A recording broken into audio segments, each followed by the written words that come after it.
Wednesday the 4th of June 1986, the 5th running of the Cottingham 5-mile road race, and we have the blessing of a no traffic-free course tonight, and I should say quite a cool night, a little bit of drizzle, and we have a guest commentator, Mr. Andy Ulrich.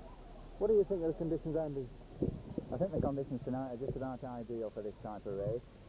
It's overcast, it's certainly not humid, there's just a little bit of breeze, but it shouldn't affect them knowing the course quite well. It's fairly well sheltered from the elements, and I think we could be in for some pretty hot racing tonight, Steve.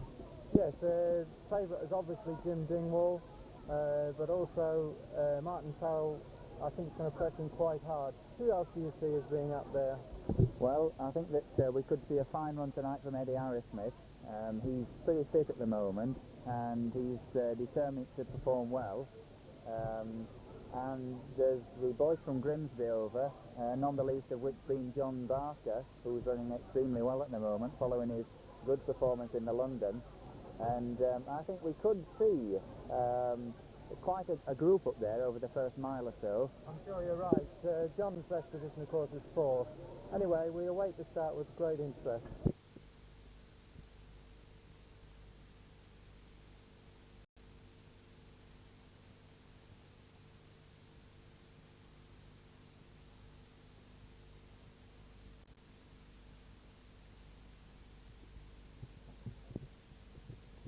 And they're away, and it's a mass start.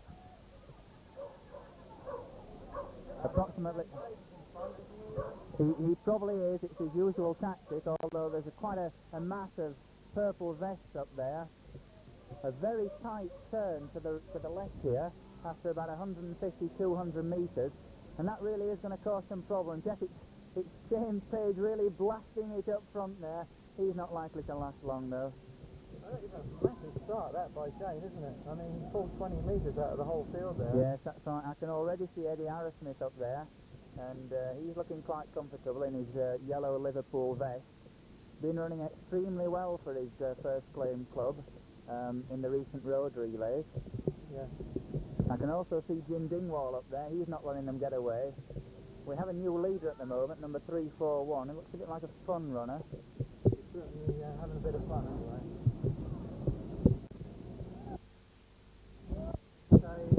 Moment of glory there.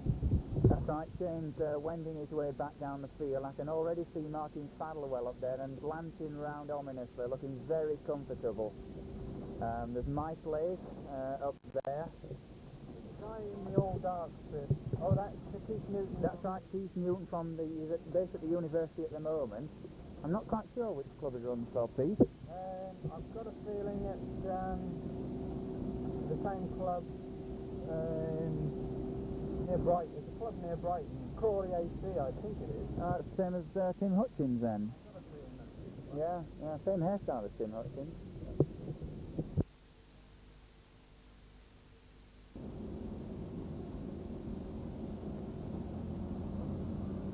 We've got Jim, Martin Farrell sitting on his shoulder. Eddie Arrowsmith just a little bit off the pace at the moment, along with Keith Newton. Yes, it's obviously very hot. It is that, and Martin's looking quite comfortable there. I was speaking to Jim in the pub last night, and he was saying he was aware of the opposition. He was aware how determined and how fit Martin was, and he knew full well he was going to have to really push it on over these first couple of miles.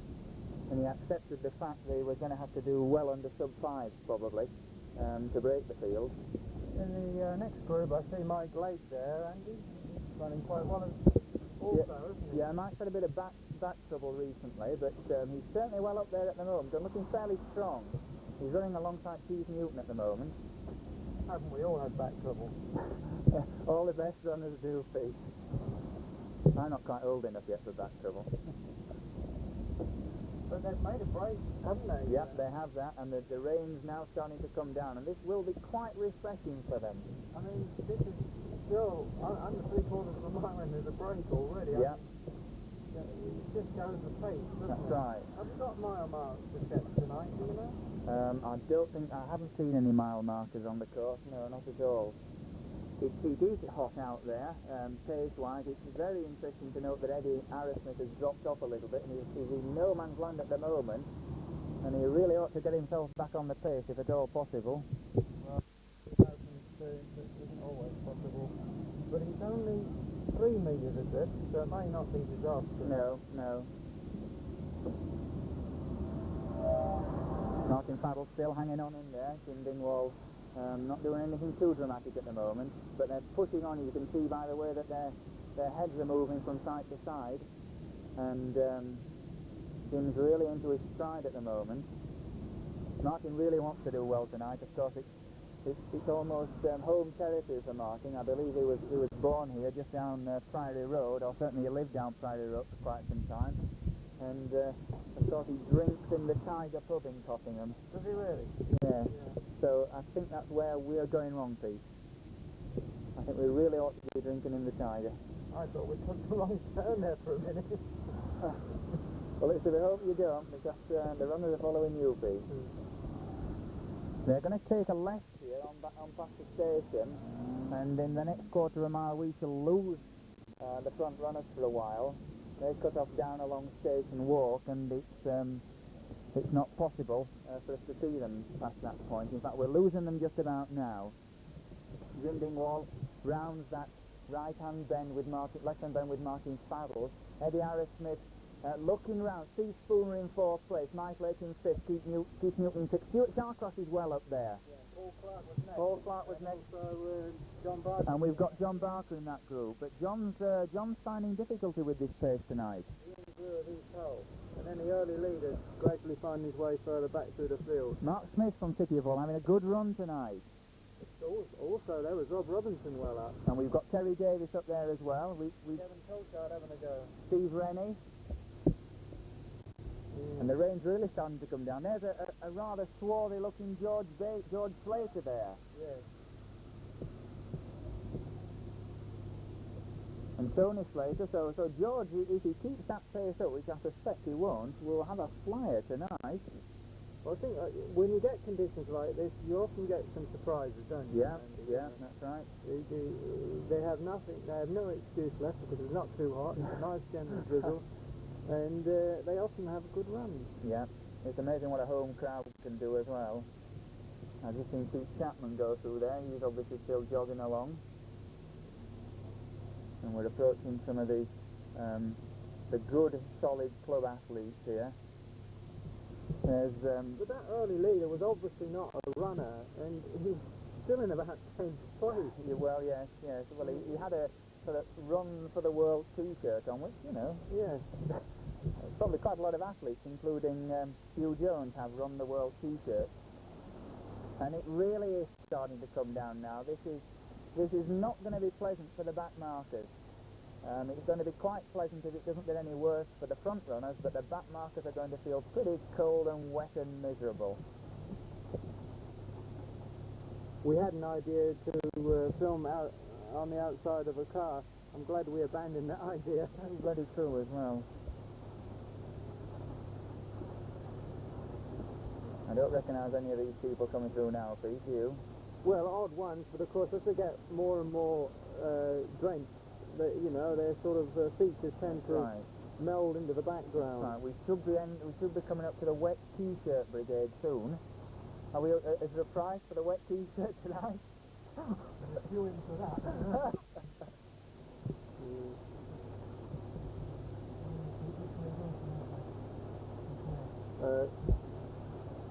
Yeah. So you can see the leaders went through there in about 4 minutes, and now we're up to 8 minutes, and I think we're just about up to the back markers, so we're going to wind our way back and pick the leaders up again, hopefully. Right. We're just past Rob Robinson there. Yeah, after a good start, I think he fell back a little bit there, or he'll soon correct me if I'm wrong in that assertion. He looks to be moving quite sweetly. He's got Terry Davis in his sight, who's no mug at the moment. It looks bloody wet out there, though. We're just approaching the group, and Steve Rennie here, I believe, is bringing up the rear. Who's the other City of Hull chap there, Pete? Yeah, that's the shot that we can't see on screen at the moment. But we'll do now. not sure really. No, I'm not sure. Is it Gary Cross? Is that who it is? Could be, yeah.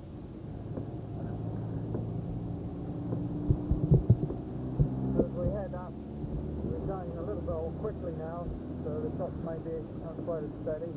We're just heading up west to Eppleworth Road at the moment, about to turn left on Green Lane. Brewer's in shot now, so we shall Harry, and then Now he really has fallen off the pace, and he looks to be suffering as well. Those old legs are tying up a little bit. He's paid the price for such a fast start. We've got Stuart Shallcross following Mike Lake. Mike looks to be blowing a little bit. Stuart looks reasonably comfortable. and they are in It appears it's place. Eddie Shot now, yes, and Eddie Harris-Smith, he's in fourth position. Number 14 from Liverpool. And they're just going off screen there, round the corner. We'll pick them up the other side. In shot now we have the official drink station. I'm not sure if it's really required tonight. What say you, Andy? Well, I'll be very surprised if Jim takes a drink at this drink station. I think he'll wait till a little bit further on. Yes, like about another mile. I think he'll probably wait for the next official one in the Duke of Cumberland. Yeah. Well, I think that And here comes Jim Dingwall now, and he really has torn this field apart. and he's not stopping for that drink, is he? No, he's not. I'm not surprised at that, actually. He probably can't see particularly well with his glasses all steamed up, but he really is motoring. He's not taken this race lightly at all. He knew he had a challenge on from Martin Faddle, and he certainly proved his worth tonight. And the gap is a good 100 metres. Well, we can see the second man coming into sight now, Steve Spooner. I'm not sure whether Steve hasn't in fact dropped off. Jim just glancing round now, not anxiously, just interested to see where the trailing runners are. Yeah. He's got a nice... He's just got an academic interest, isn't it? That's right, yeah. He's got a nice gentle decline now for another half a mile, and then he starts the push for home.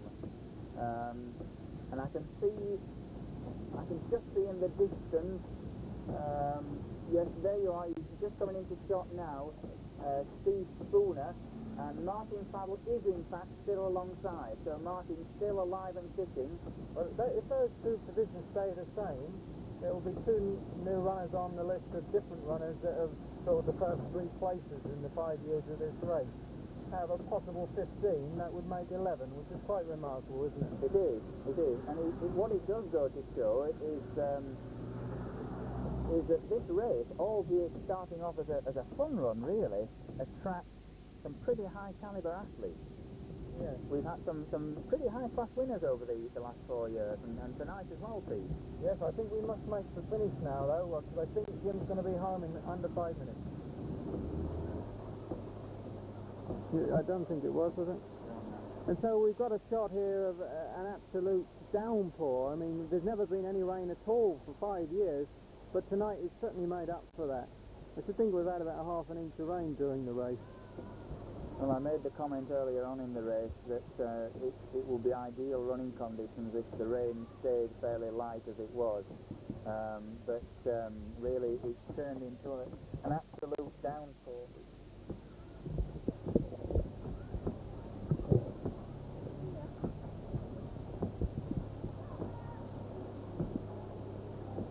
I think there'll be quite a lot of the joggers and quite a lot of the runners tonight who are glad to get it over with. This time is quite phenomenal, 21:30.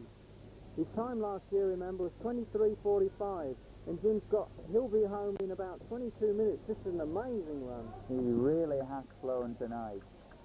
I mean, we will, as he turns the corner there, he'll have about 10 seconds left to run. So you can see he's actually going to do a 22 minutes. This is an amazing run. He's been running round about 4.5 minute mile pace, just over perhaps. And Martin's put the big kick in. And he's got away from Steve Spooner. Yes, he's left him for dead there. This is what Jim Dingwall feared, and that's why he made some gap between him and the big man.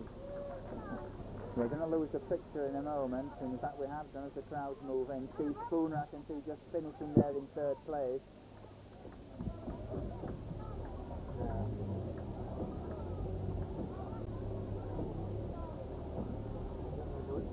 going to make an attempt here to barge our way through the crowd.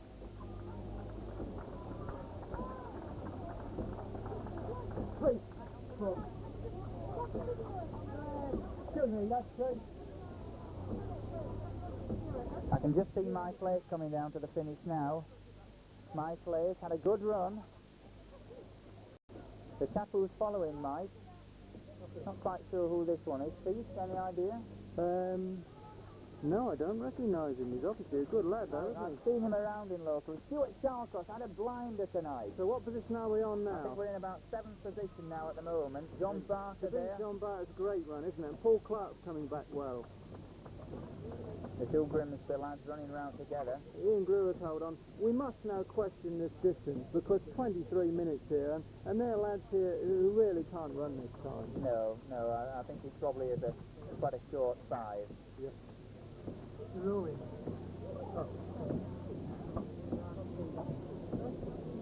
We've got Keith Newton here finishing, just glancing behind. I think he's going to hold on to that position. That's Dennis Brown in next position.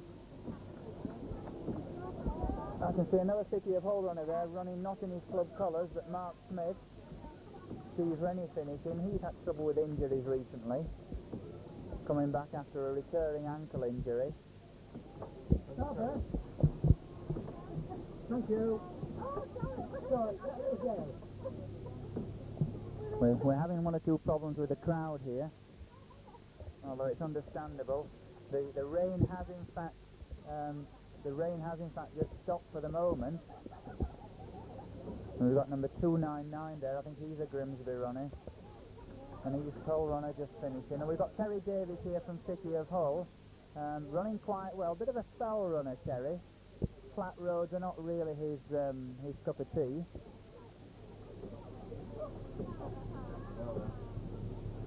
Brian Ward here, another City of Hull runner.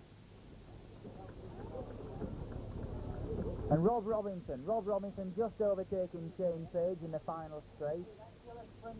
Kevin Colchard there, showing his 1500 metre form.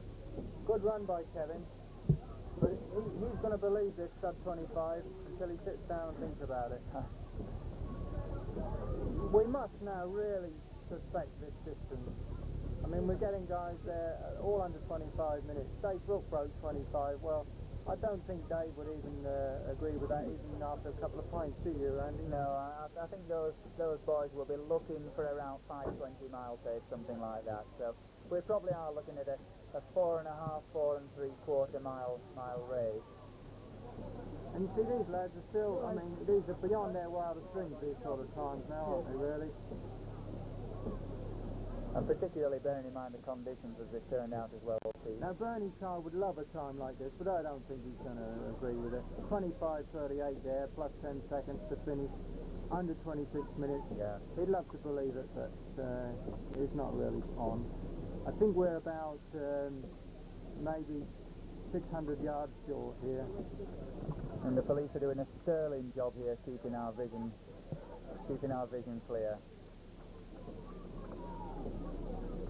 Gordon Gibson, the new club secretary, just finishing. 26.04. And here comes the First Lady, Jean Percival, running another magnificent race. Just been taken there at the finish, but she's had a good run tonight. She's had a good run. Graham Pyro there, but she's going to run, well, 26.30. Which will equate to a 28-minute 5 probably, right? I would think so, yeah, I would think so. I'm pleased with that.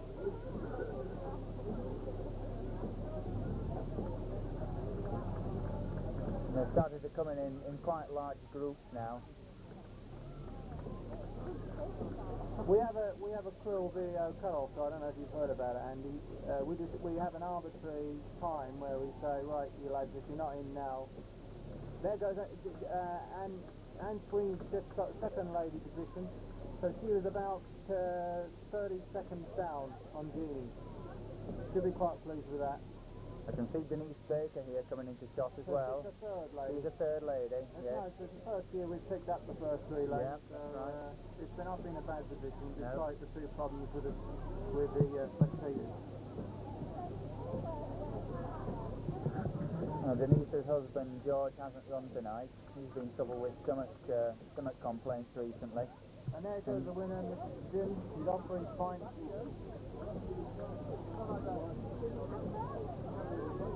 You were saying about the cut-off point, Pete? Yeah, well, we have this sort of, the cruel video cut-off point where we feel that... oh, there's Alan Fowley. There's Alan Fowley with the headband. I think that's to protect his head, actually. And he would like 27.50 as well. Yes, he would, yes. He's more of a 37.50 man, though, at the moment. Yeah. And we sort of say, well, you know, like, sorry we couldn't get you this week, you'll have to train a bit harder. That's absolutely right. That's why I've never been on a video. Well, you have today. We're allowing you to commentate today. There goes Ray Cox, the other one you just spotted him. You can't recognise him. No, past England international Ray Cox. He's had to wear that. He's had to wear that round his neck like a great burden. I'd say. Right, Ray, yes. I bet he wished he'd never run for England. It's Dennis Brown there, from Grimsby. He's Frank Lukoff. Louis has that. He was really gritting his teeth. Yes, he was that. He's just behind the fourth lady there, and Frank, he comes and goes, doesn't he? Sometimes he's way back, and then he flies back forward. Yeah. A man with a lot of talent. Stuart Chalcross, number 23, just doing a little bit of posing there. He's determined to get on the yeah. We know the time. And so we've made this decision. We've had a meeting, and we've decided that tonight the camera crew and commentary crew, we've picked 30 minutes. So up to 30 minutes and you're on the screen. After that, well, there's always a do. So we might just get this lady in the pink vest coming in. Yes, this lady. Yes. S6. Yes, very good. Nice style. And everybody's finishing very flexibly, aren't Yes, they are. Yes. Yes. I think it's the sort of dampening the cool conditions. We've got thanks for that. There's a lot of euphoria turning that bend, though, and you see the crowds, albeit a little depleted tonight. Yes. So just to wrap up this race then, as we've got a few more over 30 minutes, well, we just talk about this fabulous win by Jim tonight in 22 minutes for an obviously a doubtful 5 miles, but nonetheless an excellent run. And in second place, there's 3 ladies there. That's a good position, wasn't it? Second place, Martin Farrell out-kicked Steve Spooner of Bridlington, who's having a fine run. And so now we have 11 runners have filled the 15 first 3 places since this race began, which is quite an amazing spread. And you can see that they're going to be coming in for another 10 minutes or so. I'd like to thank you, Andy, for your comments tonight. It was a pleasure. And Colin Martin for filming under difficult conditions. Any comments you'd like to add, Andy? Well, I think the race went as expected in Jim's favour, and I think he'll be very pleased with the time. He'll accept that it's a short 5, but to improve by well over a minute on last year's time, he'll be highly delighted, and congratulations to him. Yeah. So say I.